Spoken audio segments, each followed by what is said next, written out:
கரண்டி மாதிரி இருக்கா தா கரண்டி பக்கத்துல நம்ம நிக்கிறோம் துணைக்கா ஒரே ஒரு டீக்கா ஹெட் கரண்டி வச்சு என்ன செய்ய போறோம் பாயாசம் செய்ய போறோம் சோ அதுக்கு என்ன தேவை டம்ளர் தேவை டம்ளரை முதல்ல கழுவி கவுத்தி வச்சுக்கலாம் இந்த தா பக்க டம்ளர் கவுத்த மாதிரி இருக்கா தா ஈ இன்ன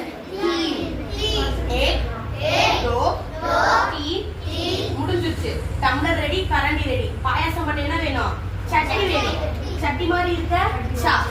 சா சட்டி பக்கத்துல என்ன வேணும் நம்ம நிக்கணும் அதனால துணைக்கால் துணைக்கால்ல நம்ம பக்கத்துல இருக்கோம் ஞாபகம் வச்சுக்கோங்க இரு சார் புரிஞ்சுச்சா நெக்ஸ்ட் கரெக்டா நல்லா எழுதிருக்கேன்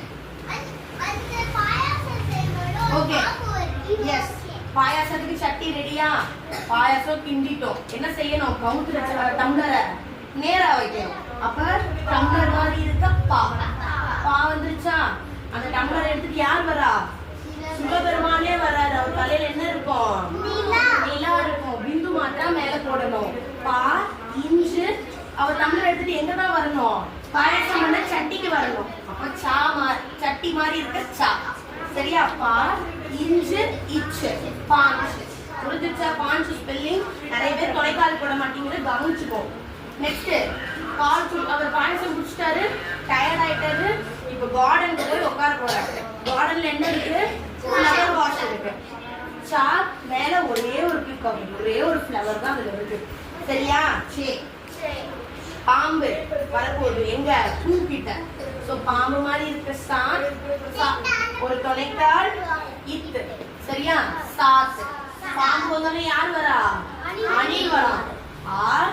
அணிலையும் பாம்பு என்ன பண்றோம் தோசை கரண்டி வச்சு அடிக்கிறோம் அப்ப தோசை கரண்டி மாதிரி இருக்க ஆட் கிளியர்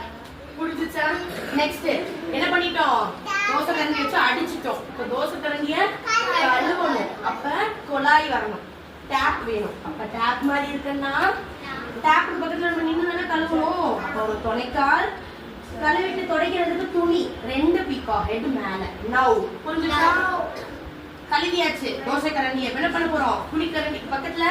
மாட்ட போறோம் அப்ப புளிக்கரண்டி மாதிரி இருக்கத்தான் அங்க என்ன பண்ணுது வருவண்டான்னு ஒரு பாம்பு வந்துருச்சு சோ பாம்பு மாதிரி இருக்க கிளியர்